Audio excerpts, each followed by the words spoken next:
रुद्रोमा साक्षात सुंदरता की प्रतिमूर्ति।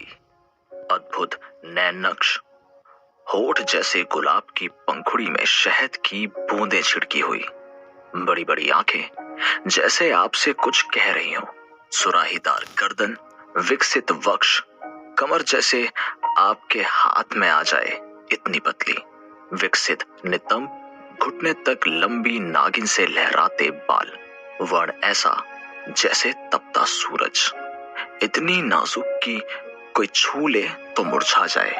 19 वर्षीय इस कन्या की ऐसी काया की जो एक बार देख ले वो रति देवी को भी भूल जाए। पर फिर भी न जाने क्यों आसपास के लोग उसे डायन, पिचाशनी तो कोई यक्षिणी कहकर बुलाते हैं। पूरा नाम रुद्रमा मुखर्जी, पिता का नाम श्री अनुराग मुखर्जी। मुखर्जी बाबू शहर के संपन्न परिवार से हैं। ऊपर से ऊंचे पद की सरकारी नौकरी, पूरे कोलकाता में अच्छा खासा नाम। घर पर पिता तथा बेटी के अलावा एक सौतेली माँ तथा सौतेली बहन। बहन सौतेली इसलिए क्योंकि रुद्रोमा की माताश्री जब वो पैदा हुई तभी दुनिया से कूच कर गई तथा बिन माँ की बेटी को पालने के लिए मुखर्जी बाबू उसकी सौतेली माँ ले आए और सौतेली माँ जो पहले से तलाकशुदा थी साथ में लाई अपनी 5 वर्ष की बेटी। मुखर्जी बाबू रुद्रोमा के लिए बस एक माँ लाना चाहते थे पर उसे मिली माँ के रूप में एक दुश्मन। और इसी माताश्री की देन है कि ना वो अपने जीवन में आगे बढ़ पा रही है और ना उसका विवाह हो पा रहा है। उसके जीवन में अगर कुछ खास है तो वो है उसके पिता, जो जब भी जितना भी समय घर पर होते हैं उसे खुश करने में ही व्यतीत करते हैं। वैसे रुद्रोमा को बहुत शौक है अपनी पिता से विभिन्न प्रकार की कहानियां सुनने का और उसे खुश देख के उसके पिता को भी बहुत अच्छा लगता है। पर हर कहानी में शायद रुद्रोमा के लिए कोई सीख छुपी होती है जो उसे समझ ही नहीं आती, ना उसे समझने में कोई खास दिलचस्पी है। वो अल्लड़ नादान लड़की कभी समझती ही नहीं कि क्यों उसके पिता उसको इतने विचित्र से तंत्र कथाएं सुनाते हैं। वो बस कहानी सुनती है और सो जाती है और किसी चीज से उसे कोई सरोकार नहीं है, परंतु वो रात को जब सोती है तो उसके साथ घटती है एक विचित्र घटना जो हर अमावस की रात ही घटित होती है और यही घटना है जिस वजह से उसे सभी तथा उसकी सौतेली माँ पिचाशनी कहते हैं। तो अब आते हैं रुद्रोमा के सपने में कि आखिर ऐसा उसके साथ क्या घटित होता है जो इतना पेचीदा है।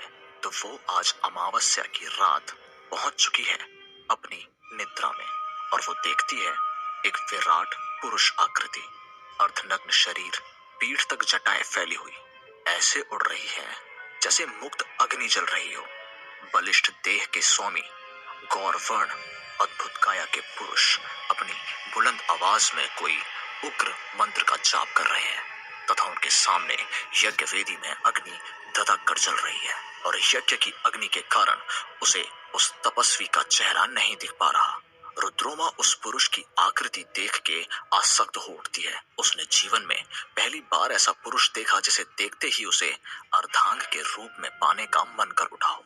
उसका मन वासना से भर उठता है तथा धीरे धीरे रुद्रोमा उस आकृति के समीप जाने लगती है और तपस्वी का तेज भी उसे और अधिक प्रतीत होने लगता है। अंततः वो उनके और करीब पहुंच जाती है और तभी अचानक यज्ञ की अग्नि थोड़ी धीमी हो जाती है और उसे उस तपस्वी की आंखें दिखाई देती हैं। वो तो अब जैसे मंत्र मुग्ध सी तपस्वी के और समीप चली जाती है तथा मंत्र मुग्ध सी तपस्वी को देखती है। तभी यज्ञ वेदी में बड़ा जोरदार विस्फोट होता है और मंत्र पढ़ना छोड़ वो तपस्वी अचानक से अपनी आंखें खोलता है। वो ज्वलयमान तीक्ष्ण आंखें वो रुद्रोमा की तरफ देखते हैं और बुलंद आवाज में कहते हैं, आ गई तू, तुझ में सामर्थ है, पांचों मुंडों को प्राप्त कर, अतिशीघ्र तंत्रगढ़ पहुंच, समय कम है। तभी रुद्रोमा चीख के उठ बैठती है पर तभी उसे भान होता है कि उसका शरीर बिस्तर से 3 फीट ऊपर हवा में तैर रहा है। पूरे केश भी खुले हुए हैं और वे प्रचंडता के साथ उड़ रहे हैं। तभी उसकी नजर एक भयंकर दृश्य पर पड़ती है कि बड़ा और अत्यंत भयंकर सांप जल्दी में उसके बिस्तर से उतर के कुर्सी के कोने में अदृश्य हो जाता है। और फिर जब वो बिस्तर पे धीरे धीरे नीचे आ रही होती है, उसका पूरा शरीर चमक रहा है और तभी उसकी नजर अपने कमरे के दरवाजे पर पड़ती है, जहां से उसकी सौतेली माँ तथा उसकी बहन उसे ऐसे बदहवास हालत में देख लेती है और वो दोनों आसपास में सबको बताती फिरती हैं कि रुद्रोमा एक पिशाचनी है और उन्होंने अपनी आंखों से देखा है। पर जब उसके पति ये सब उसकी सौतेली माँ के मुंह से सुनते हैं तो बहुत नाराज होते हैं और उसकी सौतेली माँ को थप्पड़ मार के अपने कमरे से निकल जाने को कहते हैं। और इस बात से क्रोधित होकर उसकी सौतेली माँ भी कसम खाती है कि वो सच को सामने लाकर ही रहेगी। कुछ दिनों बाद रात के 10 बजे का समय, घर में सभी परेशान हैं। उसकी सौतेली बहन पौलमी अभी भी घर नहीं आई थी। अपने कॉलेज के दोस्तों के साथ पब में पार्टी करने गई थी। दरअसल घर वालों से झूठ बोल के अपने प्रेमी के साथ। और वह जाकर तो शराब के नशे में वो क्या कर रही थी, कहाँ है, जैसे उसे कुछ याद ही नहीं था। दोनों युगल साथ में खूब दारू पीते हैं तथा दोनों खुद को नहीं रोक पाते और नशे के चलते पौलमी वो भी करती है जो उसे बिल्कुल नहीं करना चाहिए था। पर जब पौलमी की नींद खुलती है तो वो हैरान रह जाती है, क्योंकि उसका वो घटिया प्रेमी उसे अतरंग पलों की वीडियो को बड़े बेशर्मी से दिखा रहा होता है। इधर रुद्रोमा तथा उसके माता पिता पौलमी के एक मित्र से उसके पब में होने का पता लगा लेते हैं तथा वहां उसी पब में पहुंच जाते हैं तथा तीनों उसे अलग अलग जगह ढूंढते हैं। तभी पता नहीं रुद्रोमा को उसके मन से क्या अज्ञात संदेश मिलता है। उसका मन कहता है ऊपर के कमरों में तलाश कर, और वो अकेले ही ऊपर की तरफ भागती हुई ऊपर जाके पौलमी दीदी की तलाश करने लगती है। जब वो दूसरे कमरे के सामने जाती है तो उसे कोई छीना झपटी की आवाज आती है, पर जब वो दरवाजे को धक्का देती है वो अंदर से लॉक होता है। तभी उसके बाबा जब उसे देखते हैं कि रुद्रोमा अकेले ऊपर है तो वो भी पीछे से उसके पास आने को होते हैं। इधर रुद्रोमा जब दरवाजा खुलता नहीं तो गुस्से से लॉक को देखती है और जोर से धक्का देती है और लॉक टूट के दरवाजा खुल जाता है।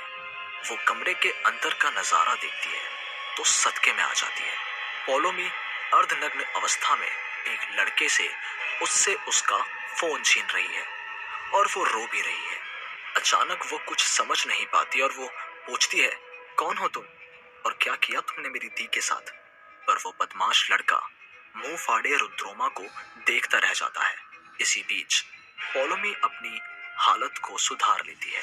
वो फिर से उस बदमाश लड़के से गिड़गिड़ा के बोलती है, राजन प्लीज इसे वायरल मत करना, तुम जितना बोलोगे पैसा मैं तुम्हें ला दूंगी। तभी राजन उसकी तरफ देख के हंसता है और उसे बोलता है, रिलैक्स बेब्स, अब मुझे तुमसे पैसे नहीं चाहिए। पौलमी खुशी भरी नजर से राजन को देखती है और पूछती है, क्या सच में तुम्हें कुछ नहीं चाहिए? तो मेरी वीडियो डिलीट कर दो और प्लीज मुझे जाने दो, देखो मेरे परिवार वाले भी आ गए हैं।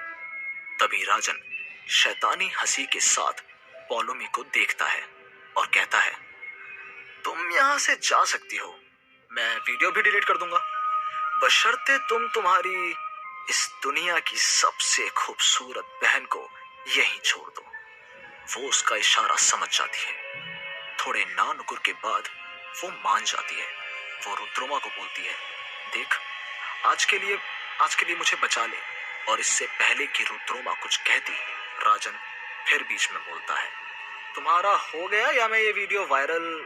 और पौलमी एक सौतेली बहन होने का फर्ज पूरा करके रुद्रोमा को अपनी खानदान की दुहाई देके वहां छोड़ देती है और बाहर निकल आती है। वो सोचती है कि जान बची, पर जब वो कमरे से बाहर आकर के सीढ़ियों से जाने लगती है कि उसके बाबा उसके सामने आ जाते हैं और पूछते हैं, पौलमी रुद्रोमा कहाँ है? पहले तो वो इधर उधर की बातें बनाती है, पर जब उसे पता चलता है कि उसके पिता रुद्रोमा को इसी कमरे में उसे ढूंढते देखा था, तब वो उसे सब बता देती है जो भी ऊपर के कमरे में हुआ था। वो पॉलोमी को गुस्से में बोलते हैं, अगर मेरी बेटी को कुछ भी हुआ तो मैं भूल जाऊंगा तुझे भी और तेरी माँ को भी। वो हाथ पकड़ के पॉलोमी से पूछते हैं, जल्दी बताओ तुम्हारी बहन कहाँ है। वो जोर से भाग के उस कमरे का दरवाजा खोलते हैं और जो देखते हैं वो देख के दोनों के पैर जड़ हो जाते हैं। मुखर्जी बाबू दिल पे हाथ रखकर बैठ जाते हैं। वो देखते हैं कि पूरे कमरे में राजन के कपड़े तितर बितर पड़े हैं और रुद्रोमा, राजन का सिर उसके धड़ से अलग है और बिस्तर पर बैठ के राजन के गले से खून पी रही है। आखिर क्या राज है रुद्रोमा का? क्या वो सच में पिशाचनी है?